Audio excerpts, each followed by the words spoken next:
Few people have stirred up as much controversy in South Africa's democratic history as the present Minister of Mineral Resources and Energy, Gwede Mantashe.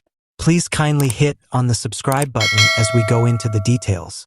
There has been much discussion over Mantashe's possible reappointment as the country prepares for a cabinet change the following week. Critics contend that since apartheid ended, his administration has had a more detrimental effect on the economy than any other single person. Mantashe's critics point to a slew of controversial judgments and policies that have impeded investor confidence and economic progress. The oil industry has struggled with ongoing volatility under his direction. These days, load shedding is an unfortunate fact that affects both daily life and business.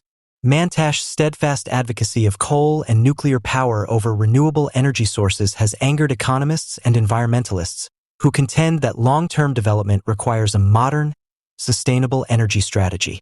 In addition, Mantashe has come under fire for the way he has handled the mining industry.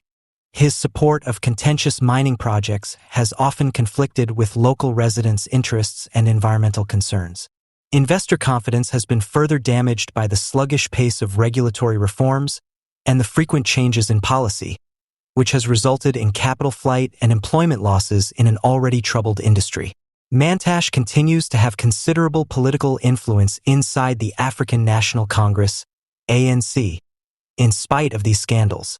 His defenders contend that his background and unwavering attitude are advantages in negotiating the challenging environment of energy and natural resources.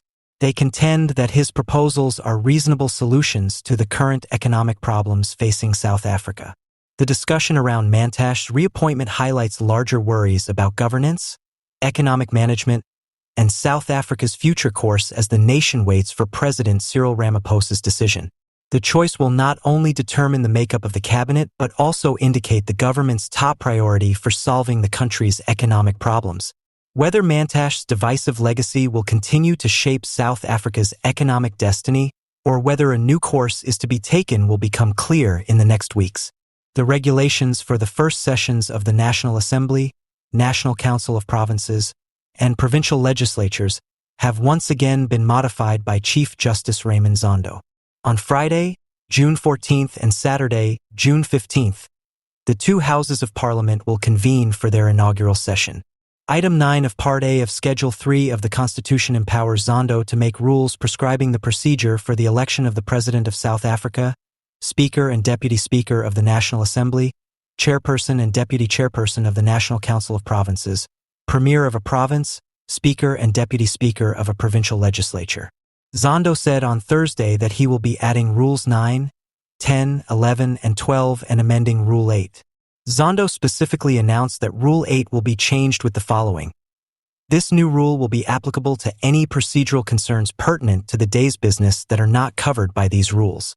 A question of procedure may be raised, with the presiding officer's leave, by a member or, in the event of an election under these rules in the National Council of Provinces, a head of a provincial delegation on behalf of a delegation, and seconded by another member or by a head of another delegation on behalf of such other delegation, as the case may be, he noted.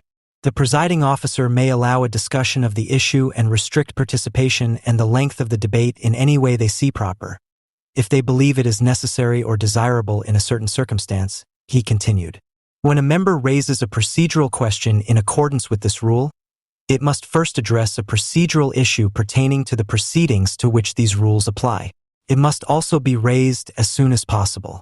Zondo said that everyone involved must act in a civil way and is not permitted to do anything that might complicate the process. The presiding officer may ask a member to leave the chamber immediately for the duration of the sitting if they believe the member is intentionally causing disruption or is not abiding by the rules, he or she said. According to Zondo, the presiding officer may request assistance from the legislature's authorized protection services in order to remove a member from the chamber if the member refuses to leave when instructed to do so. The Chief Justice clarified that in the event that a member is removed from the chamber, the presiding officer may pause the proceedings. In such a case, the other members are required to stay seated or take their seats again. The presiding officer instructs them differently.